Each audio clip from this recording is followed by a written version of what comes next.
Democrats are always asking, how do we win back men? Just be real. Not a monster and not a doormat. Is that so hard?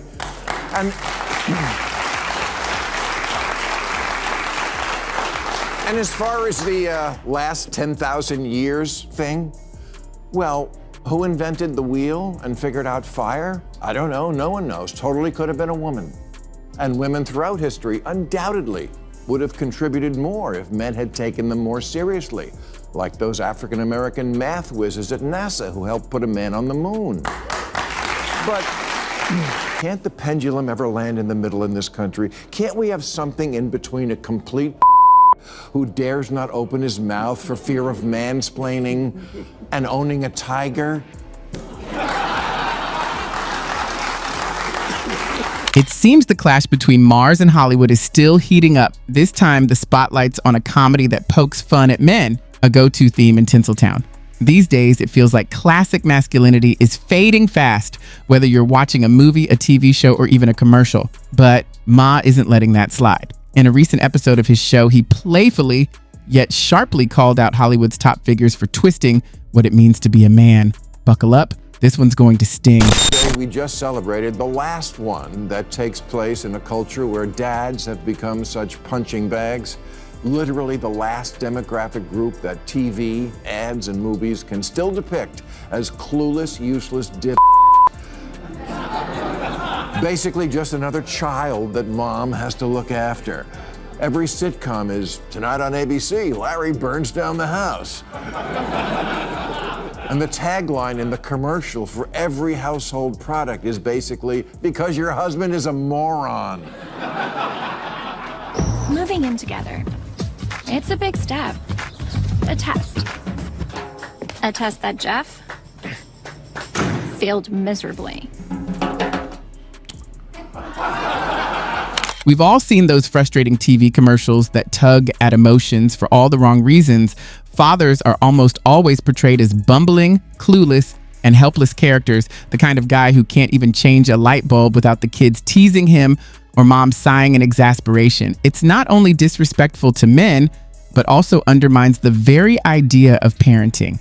This isn't just lazy storytelling. It's part of a broader cultural trend fueled by modern socialist ideas, one that tends to elevate women by belittling men. What's truly striking is that even outspoken liberal Bill Maher has reached his limit. When someone like Maher starts pointing out Hollywood's growing hostility toward masculinity, it's a clear sign that the balance has tipped too far. Started, but I'm going to blame the 1987 movie 3 Men and a Baby.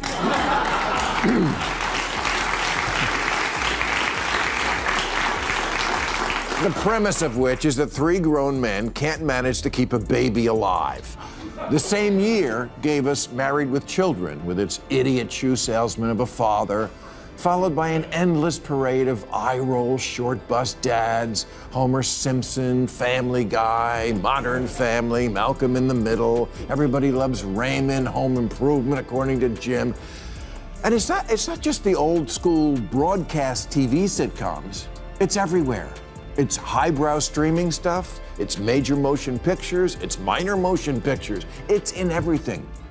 And look, I know, I don't have any kids. I made a different choice in life and decided to have money. I think this trend first appeared in the 1980s, quietly carried through the 1990s, and still thrives well into the 2020s. Mocking men seems to have become a lasting cultural habit. It makes you wonder, what exactly did men do to deserve such treatment in the media? They're often labeled as toxic, portrayed as useless husbands, or shown as clueless fathers. And it doesn't stop there. Questioning it isn't even considered acceptable. Anyone who does is branded as overly sensitive or insecure. For years, men have been expected to stay quiet and chuckle along, even as they remain the punchline of the story. Shows. They can't all be lying about what it's like to have kids. Your EQ is off the charts, Nick. Aha, Nick. I'm Nick now. What happened to Dad? Well, I don't know, Nick. What happened to Dad? Hey, come in here. Why are you acting so? I mean, it is only $10. Bro, do you hear how they talk to me? Do you hear how you gotta say something? Whoa, hold on. When are you guys planning on coming home? By 11 or 12? Yeah, soon. You know you both have school tomorrow. Ah, that's true. We do. Yeah, he's right. Solid parenting, Dad. Come on. On top of that, the way kids are shown in modern sitcoms and movies is both fascinating and, frankly, a bit troubling. They're often depicted as sassy, impatient, and endlessly annoyed with their dads, while somehow being far wiser than them. The father figure is reduced to a stumbling obstacle, a goofy source of embarrassment for the whole family. What's missing is any genuine bond between parent and child. Instead, it often feels like kids see their dads as pushovers who can be easily manipulated. This image has become so routine that most viewers barely notice it anymore. Yet beneath the humor lies a quiet message, especially to younger audiences, that fathers deserve ridicule, not respect. And that's a dangerous idea to spread. They think the rules don't apply to them. And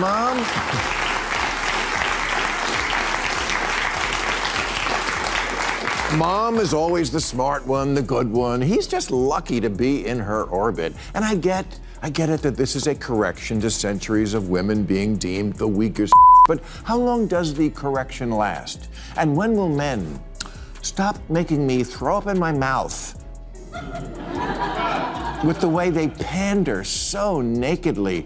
Ryan Gosling says, I think women are better than men. They're better than us. And Harry Styles' t-shirt agrees. Terry Crews believes it. He says women are smarter than men for real. Even Barack Obama says about women that what I can say pretty indisputably is that you're better than us. Really? Because I don't remember Michelle taking out bin Laden. Mars makes a solid point. These days, the way some men go overboard in seeking approval can feel downright uncomfortable. Of course, women are capable, smart, and deserving of respect. No one's disputing that. But genuine appreciation has, over time, turned into a performance. You can see it everywhere. Men trying hard to appear progressive, showering women with so much praise that it starts to seem needy rather than sincere. It's as if artificial compliments meant to score social approval have replaced real kindness, empathy, and partnership.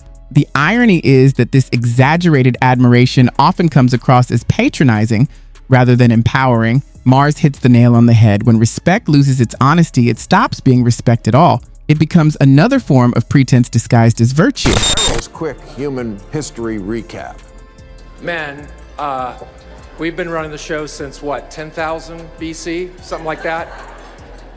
And we're not doing so good. Isn't it just time for women to run the planet?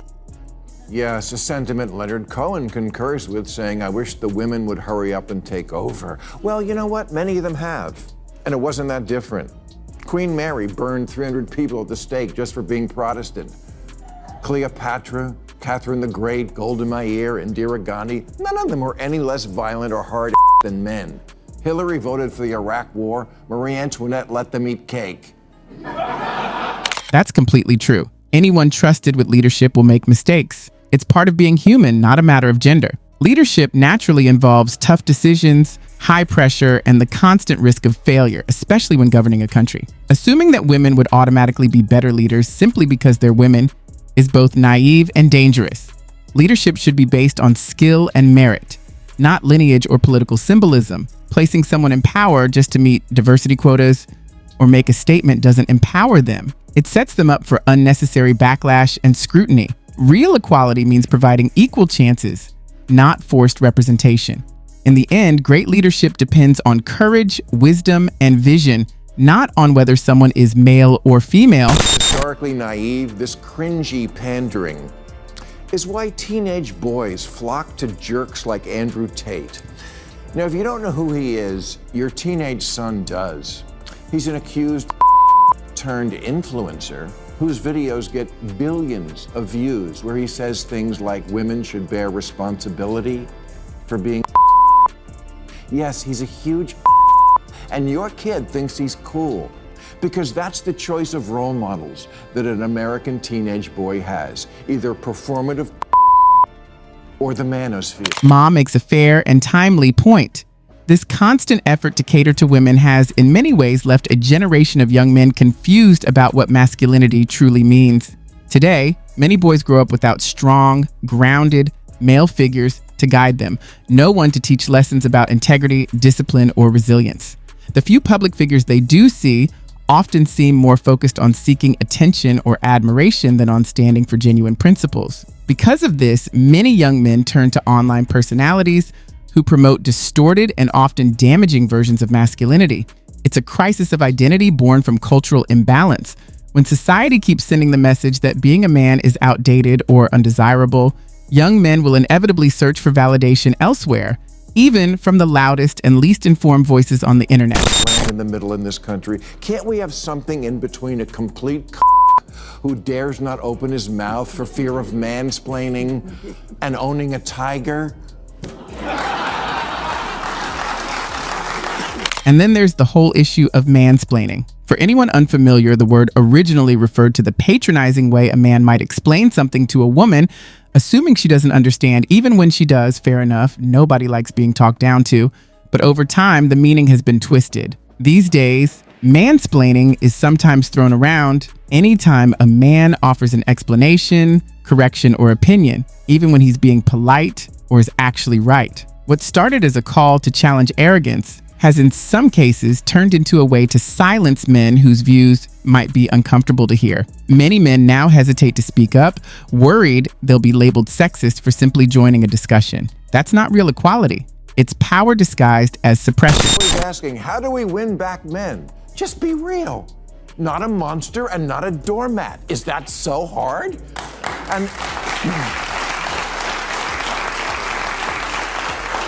And as far as the last 10,000 years thing, well, who invented the wheel and figured out fire? I don't know. No one knows. Totally could have been a woman. And women throughout history undoubtedly would have contributed more if men had taken them more seriously, like those African-American math whizzes at NASA who helped put a man on the moon. But those who keep insisting that women are naturally more intelligent than men are overlooking the truth. They're pushing a certain mindset rather than facing reality. Of course, there's no denying women's brilliance, talent, and achievements. But celebrating women's intelligence shouldn't come at the expense of men. Somewhere along the way, praise turned into competition, as if one gender's success depends on the other's downfall. That's not empowerment, it's insecurity dressed up as progress. In truth, intelligence isn't determined by gender. It's shaped by opportunity, experience, and individuality. We can honor women's accomplishments without trying to rewrite human nature or dismiss men as obsolete. Real equality is built on mutual respect, not on turning the genders into constant opponents. my fellow humans with the who are so down on yourselves that your convenient, pleasant, cushy lives would be anything close to that without a few little things that men did contribute, like electricity and batteries and movies, microphones, the plow, the compass, the clock, the alarm clock, the printing press, the internet, the toilet, the telescope, penicillin, planes, the Magna Carta, the telephone, the smartphone, rockets, the theory of universal gravitation, refrigeration, air conditioning, the theory of evolution, the computer, AI. Oh, sorry about that one. Throughout history, men have played a vital role in shaping every civilization on Earth, from pioneering scientific discoveries and building cities to creating art, technology, and systems that make modern life possible. Those achievements deserve recognition and respect, not shame or silence. Yet today, it often feels as though men are being asked to apologize for simply existing, as if the mistakes of their ancestors erase all that was accomplished. Yes, history contains its share of wrongs, but it also holds countless triumphs, innovations, and leaps forward made by those who dared to dream boldly. We can acknowledge past flaws without disregarding the progress that followed. Taking pride in being a man isn't arrogance, it's an acknowledgement of a long legacy of courage and creativity. Men should stand tall, appreciate their contributions, and move beyond misplaced guilt. You know,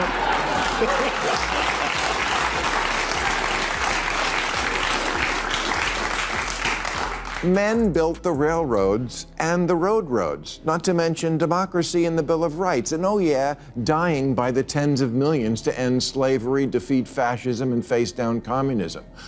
When your power goes out and comes back in 20 minutes, that's because a man in a raincoat went out in the wind and the lightning and climbed a pole and with live wires. I'm just saying, men were not completely useless. So if you want to... If you want to know what to get Dad next Father's Day, how about a little respect? Indeed, men deserve genuine respect for all they have endured and achieved throughout history. Across centuries, they have built nations, defended families, advanced science, and shaped the very foundations of civilization. Their sacrifices on battlefields and workplaces and through tireless innovation have preserved freedom and driven progress. And these contributions are not minor footnotes. They form the backbone of humanity's development. Yet, rather than honoring this legacy, Hollywood often chooses mockery over respect. Instead of portraying men as brave, intelligent, and steadfast, it too often paints them as foolish, unstable, or irrelevant. This distortion does more than insult. It weakens the cultural understanding of what true masculinity means. Men are not the outdated figures media often depicts. They are the builders, dreamers, and protectors who continue to shape society. To acknowledge this truth isn't to diminish women, it's to celebrate balance. Real equality recognizes the strength, vision, and value both men and women bring to the human story. When one side is torn down, everyone loses. The time has come to restore that balance. Men should be seen and appreciated for their courage, wisdom, and resilience, for the countless ways they've contributed to civilization and continue to do so. To celebrate manhood is to honor creativity, leadership, and sacrifice, not to reject progress, but to remind the world that it was built by the combined strength of both genders. As Ma points out, ridiculing men in the name of progress is not empowerment, it's regression. True equality will never come from silencing or shaming one group, but from mutual respect and understanding. Hollywood must recognize that acknowledging men's achievements uplifts humanity as a whole. It's time to once again celebrate manhood, not as a threat, but as a vital force that has always propelled humanity forward.